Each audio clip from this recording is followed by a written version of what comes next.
Hello, welcome to another hip hop discography ranking video. Today we're going to be looking at Hopsin, a bit of a different track from our usual explorations, just with Hopsin being a more modern hip hop artist, very prevalent throughout the past decade. A lot of the artists I've looked at have kind of slowed down during that time and been more prevalent before then. So it would be interesting to have a look at a more recent artist. So a bit of backstory. Hopsin, say, over the past decades, has become quite notable in the internet age, on YouTube and social media, as kind of a very Eminem influenced, very lyrical, as well as quite zany, persona driven rapper in his performances and videos, particularly, and kind of been a lot of the times very sort of anti the mainstream, of kind of going against the grain of the general trends of hip hop, mainstream hip hop, which is why largely he hasn't really made it into the mainstream. But it's certainly a very talented lyricist and producer, producing pretty much all of his own stuff. And there have only been five solo full-length albums to go through.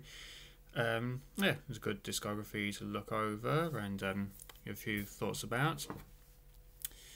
So we begin number 5 on our discography ranking. Pound Syndrome, released in July 2015 under his own funk volume, and been distributed with some help from Warner Brothers. So kind of the most mainstream, I suppose, that Hopsin has ever become, with that Warner Brothers backing. Certainly his highest charting album. Full disclosure, I don't actually have the physical copy of any of these albums, so I'm going to be referring to my phone quite a bit, but that's that. It all also came out after a time where it felt like Hopsin was kind of finished, or kind of going to be done with releasing music. There was kind of certainly rumblings about that before, and a few teasers from him that he would be finished. So to come back with this was, certainly an interesting thing, but also did kind of mean that in terms of the content that's explored, it wasn't too much of a variation from a lot of things that has already been done, which is why it does kind of find itself at the bottom of the ranking. We have our lead single, Crown Me, which is a cool bars track, and there's some nice production for it. And in terms of a lead single, it works well, even if it's not necessarily the strongest track. We have quite a few strong bars tracks. The opening, the very hard hitting The Pound intro, followed by Forever Ill, both very strong lyrically. We also get quite a few notable story tracks with his funk volume brethren. The first of them being track 4, Ramona, featuring Jaron Benton. A humorous story about a groupie following Hopsin, and to an extent funk volume around. We get Fort Collins featuring Dizzy Wright, so not too long after, exploring an incident on Hopsin's tour where he was supposed to perform at the titular Fort Collins, and walked out and didn't perform due to his mental state at the time, and so explores what he was feeling at that time as a way of an apology, and Dizzy Wright kind of taking on the role of himself as a friend, a concerned friend, and also the annoyance of the situation, how it happened without him being told, and not be able to deal with the situation properly. So kind of be able to look at both sides of the equation and balance that out pretty well. And FE Till I Die, front volume Till I Die, featuring Swizz. Looking at how the label has grown since it's established, with the signing of Jaron Benson and Dizzy Wright. Other main highlights on the album, we get Ill Mind of Hopsin 7, part of the Ill Mind series, the seventh of those, one of the only ones to actually make it on to an album. We'll see some of the others a bit later. Similarly to several of the Ill Mind tracks, this is just a extended monologue in a way, looking at Hopsin's relationship with religion and kind of falling out of faith and questioning his belief in God. And some of the things that get brought up, some of his queries are kind of obvious, but it is nice to hear him tackling these issues, these questions, and it's also pretty much the most passionate that he gets in terms of a performance on the entire album. So this is definitely a highlight. Apart from that, No Words skit, a hilarious pastiche on the mumble trap rapper trends of around this kind of time, and kind of still prevalent today, which Hopsin does really well on here. Other than that, the tracks kind of go a bit up and down, but maybe the last few songs after FE Till I Die are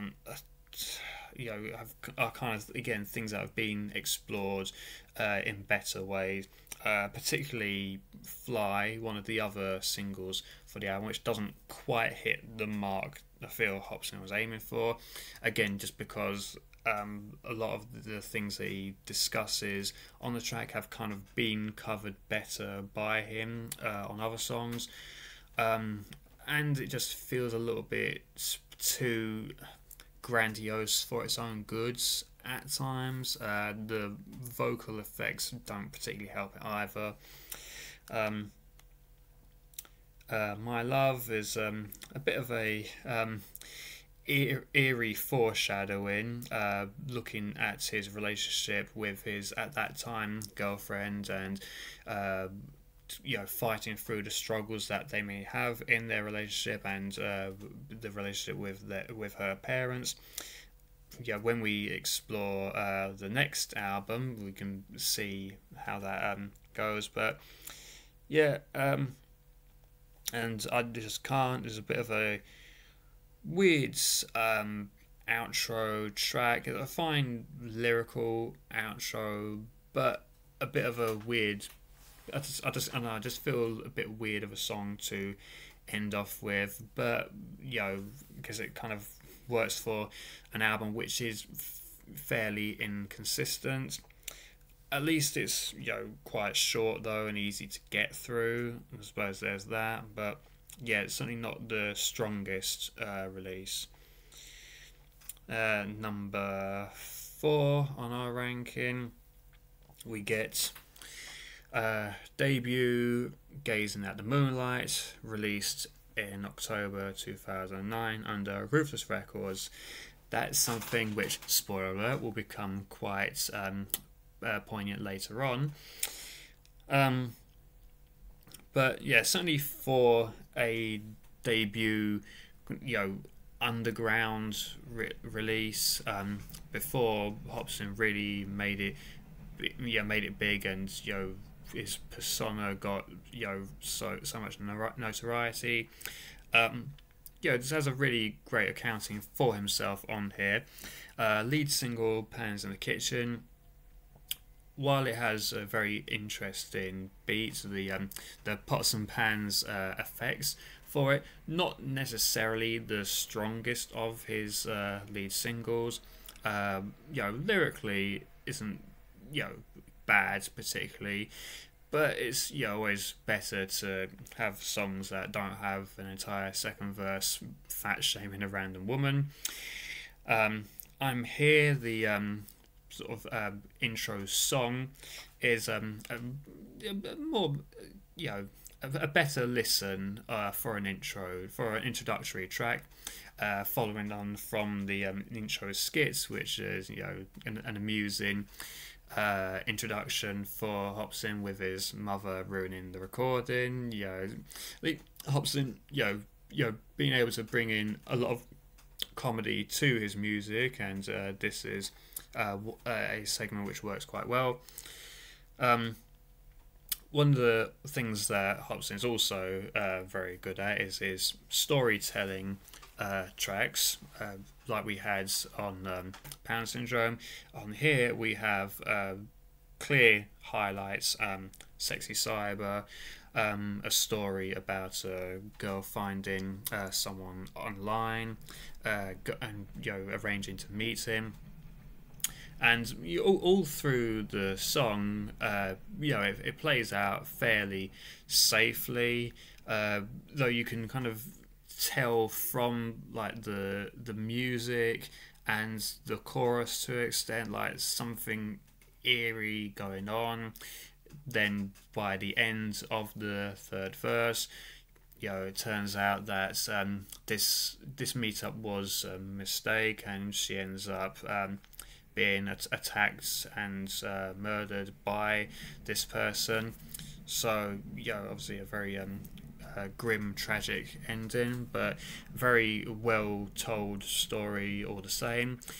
Similarly with Crystal Meth, a story about a real life friend who became addicted to drugs, namely crystal meth, and the effects that had on him.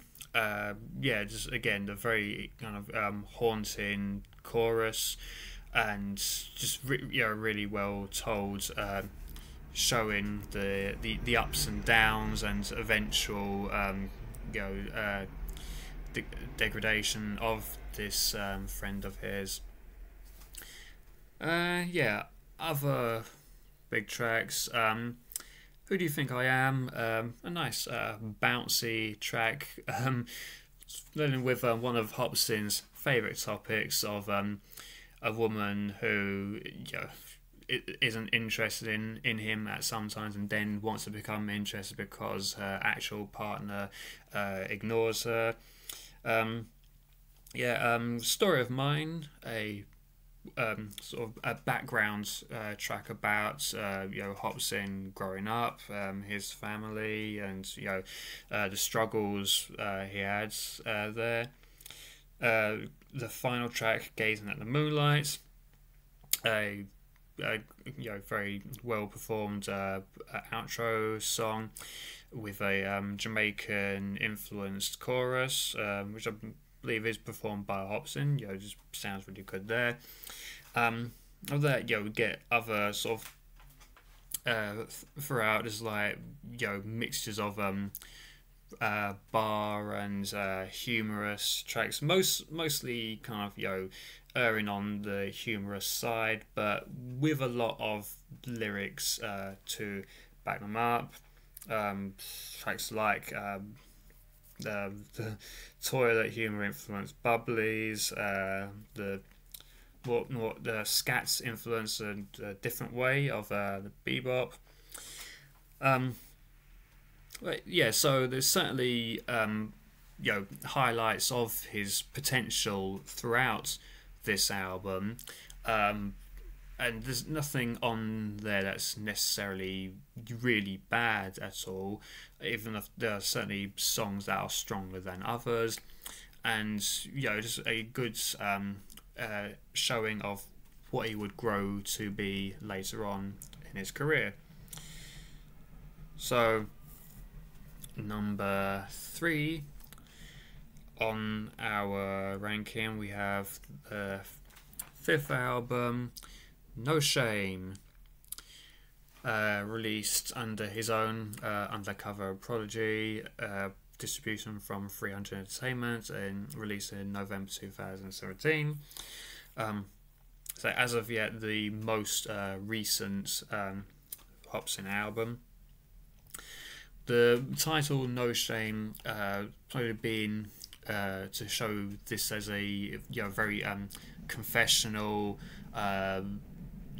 honest album, which, considering how candid Hopsin often is in his music, feels a bit of a strange decision, but I can see how it does kind of work for the album. Largely it deals with the breakdown of his previous relationship, and some of the harrowing details about their fallouts, the arguments in a Sydney hotel room, which she ended up pressing assault charges, and him getting banned from Australia because of the trial. So obviously not wanting to delve too much into that, but that gets brought up quite a bit on the album. It was with the beginning track Hotel in Sydney being pretty much a word for word description of the events that happened. Lead single All Your Fault deals with that in a verse, as well as the fallouts with the Funk Volume, particularly former collaborator Swizz. One of the kind of penultimate tracks, Illminder Hopsin 9, as of recording the most recent final installment of the Illmind series, which works on the as of recording final Hopsin album. Also deals a lot with this, kind of a bit more focusing on the child which was conceived from this relationship that Hopsin hadn't had the chance to see, was unborn at the time, and just the strain of not being able to be with him and raise him, not being able to see him. So while it does have a bit more of a kind of bouncy, kid-friendly feel to it, obviously the topic is quite still quite harsh, even if it is parts of it are delivered in a bit more of a comical and at times sarcastic way. So other than that, we have kind of right here early on the album track listing, which kind of goes into a bit more of his introduction into hip hop, listening to Eminem on Dr. Dre's What's the Difference early on, as well as Crooked I, two people who quite clearly have influence on Hopsin, and Crooked I also being someone that he ended up having a bit of a feud with.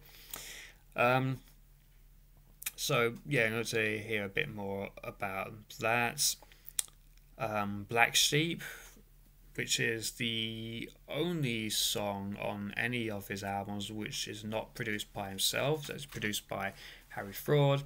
And as great as a producer as Hopsin is for himself, it's always nice to be able to hear him going over other producers' work, only producers whose sounds work quite well with him, just to hear what he's able to produce on that. And with him kind of using this song as a way of looking at how he feels outcasted in the world and in music and things like that, works well.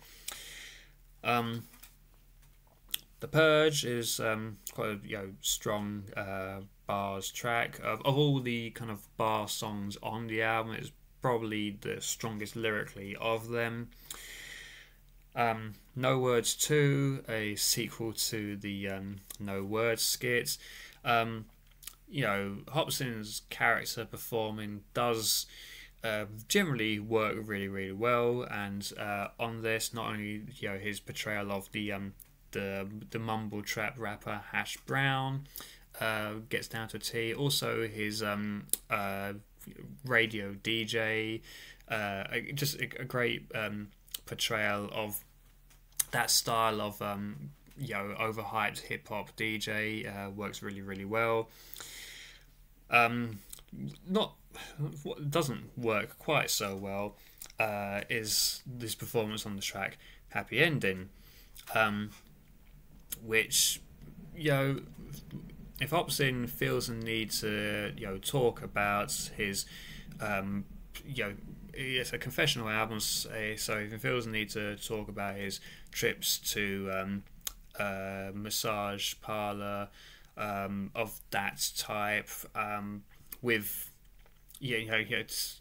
telling us naive listeners all the gory details if we've he's found the cure for cancer or something like that. But the fact that he also performs the woman at the parlor with quite a stereotypical Asian broken English voice doesn't do the track any favors. It's kind of a case where just because you can perform something doesn't necessarily mean you have to. He could have done it without going so heavily on the voice, and it might have saved the song. But yeah, other than that, Panorama City, a more West Coast influence, being Hopsin being from Panorama City in California. It's always nice to hear more of the West Coast influence come out of him, and just to have a bit more of a view of where he lives. Was cool to see. Marcus's Gospel, which is kind of technically the final song. It's a gospel influence song, as evidenced by the title. Take a bit more of a reflection of himself, and again having a sort of conversation with God, featuring Michael Speaks on the chorus to really give that strong gospel sound to it. You also get at the end Witch Doctor, which isn't featured on the physical version of the album, so it's technically a bonus track, even though it is also one of the singles, and also one of the better singles. It kind of should really have made the album properly, and it certainly could have replaced some of the filler stuff on here. Just with Hopsin again going for a bit of a different sound to his usual work, with more of a tribal African sound to it, even having some Afrikaans on the later on in the hook. Really interesting to hear. and just still strong lyrically on it. It would have been great to have it properly on the album. So in terms, of the, in summation of the album, it's, the issues that sort of happened to him between these albums certainly gave him a bit more focus of material to talk about, even if there is quite a lot of that throughout that perhaps could have been condensed a bit. But it's still cool to to be able to get that real life bleeding in to the album, where given Hopsin's zany over the top persona, it's not always easy to tell how much of what he says is art and how much is the actual artist coming through. So it's nice to get a bit more of a blend of those throughout, and again to have him experimented with some different sounds throughout the album really helps it along. So now to get to number 2 on our list, I go for Raw. The second album properly to be released, and first under the Funk Volume label, after splitting from Ruthless. Released in November 2010, and this is the kind of quintessential Hopsin album. You can really hear how his style has developed on here. Lyrically, it's really strong throughout it, and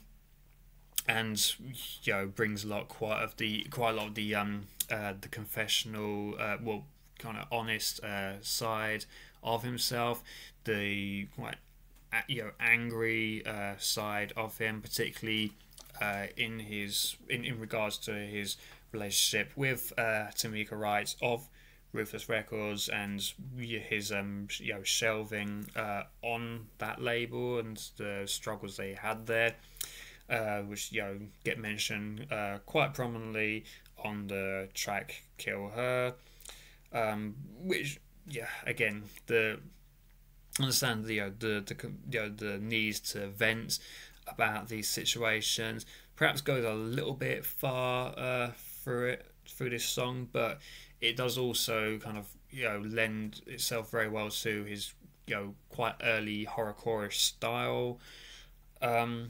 You Are My Enemy similarly deals a bit with that situation, along with a friend who used him and an ex who used him. So basically a blanket covering of all the people that Hopsin tends to have issues with. But at least it's quite concise and direct on You Are My Enemy, and the anger, so the anger feels a bit more justified. Lead single, Sag My Pants, one of Hopsin's best known songs, and for good reason. Very bouncy, deliberately catchy song, in a bit of a pastiche of popular pop rap kind of songs, taking shots at various mainstream artists, namely Drake, Lil Wayne, Rick Ross, Lupe Fiasco, who he really hasn't forgiven for releasing a song about skating 4 years before. But a great display of Hopsin's lyrics, his humour, his punchlines, just the actual rhyme schemes, and being able to rhyme particular words together shines really well on here. Other strong highlights, Nocturnal Rainbows, another one of the sort of singles, kind of like street single, and one of the better known songs as well. One of Hopsin's other great topics of kind of pointing out societal issues without necessarily beating too heavily over the head, but managing to make some great observations throughout, and sounding really strong on the chorus as well. Great material throughout the track. Misinformed,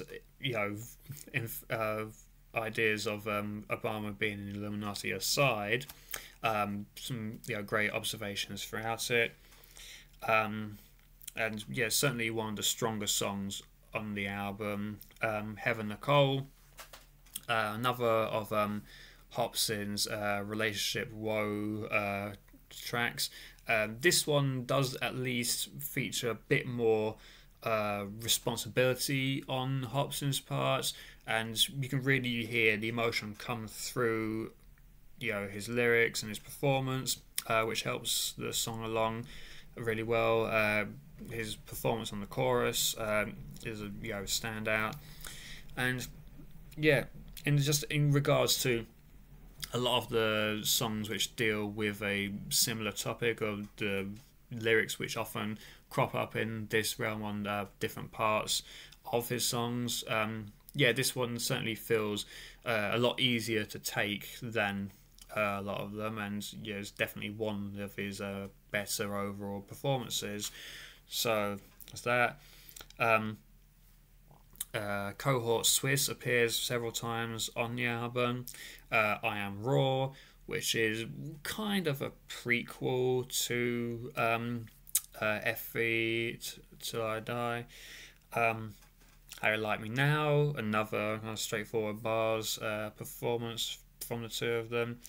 I'm Not Crazy, which also features Cryptic Wisdom.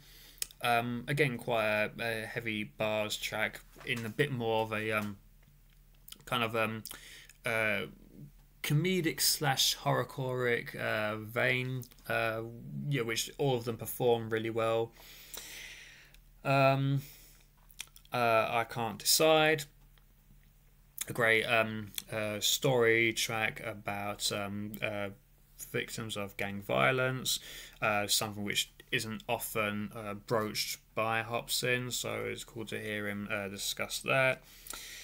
And so, towards the end of the album as well, Where Will I Go, Blood's Energy Potion, a very rapid fire horrorcore performance, and Pillar Man to end off with in quite a strong fashion as well.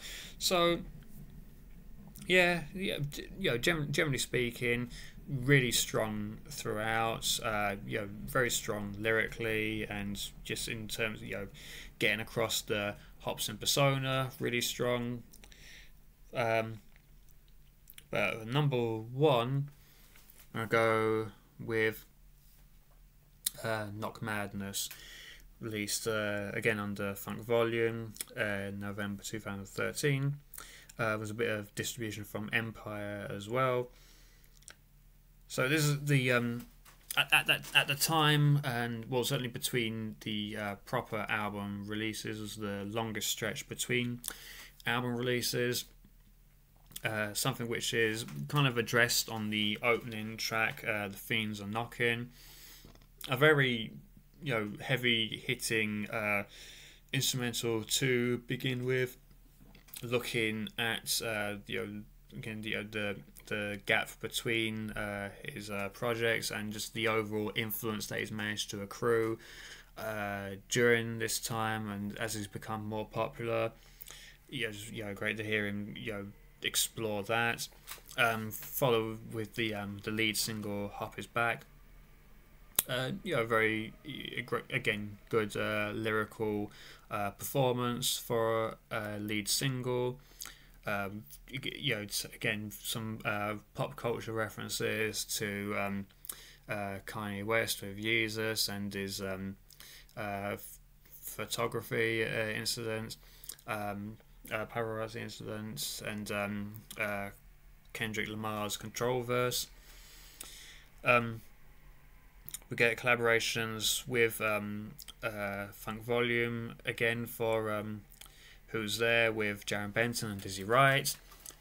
A very strong lyrical performance, particularly from Jaron Benton, who begins the track really aggressively and just kind of goes full speed throughout his verse. Even getting a few more bars in than the other two. Dizzy Wright's verse does kind of feel a little bit out of place given how calm it is compared to Jaron and Benton, but it's still a good verse. And Hopsin's able to round things off really well at the end, linking back to the end of Jaron's verse, which works really well. Rip Your Heart Out with Tech 9, another great collaboration, a strong outside collaboration, where Hop and Tech do complement each other really well, to the extent that they kind of switch into each other's styles somewhat in their verses. Hopsin certainly takes on a bit more of a rapid fire delivery in parts of his verses than usual. Tech having a bit more of a imagery punchline based style through his verse. So yeah, and Hopsin has a very strong vocal performance in terms of aggressive performance for the chorus. Certainly throughout this album we do get a bit more of a reflection of Hopsin's fame, what it's had on him mentally. We see reflections of that on tracks such as Tears of Snow, I Need Help, the final track, Caught in the Rain, which is a really strong performance and really well written track.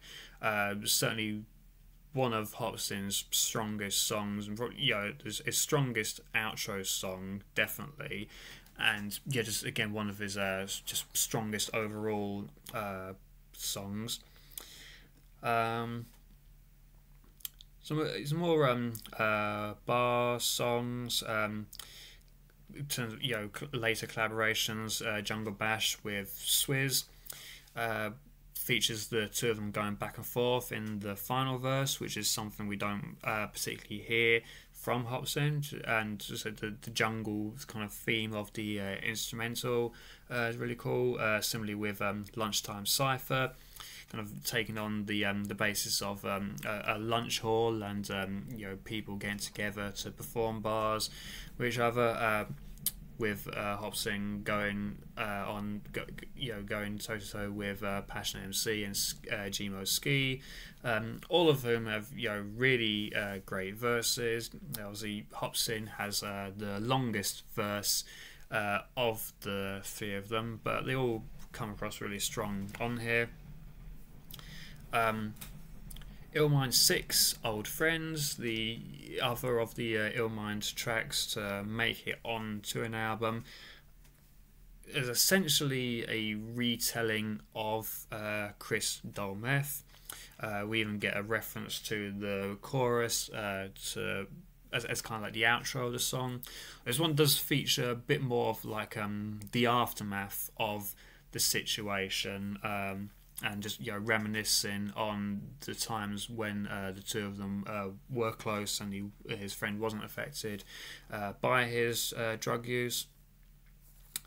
So even though it's a situation which has been uncovered already, it's quite nice to hear it be relayed again for a newer audience who perhaps weren't as familiar with the old song.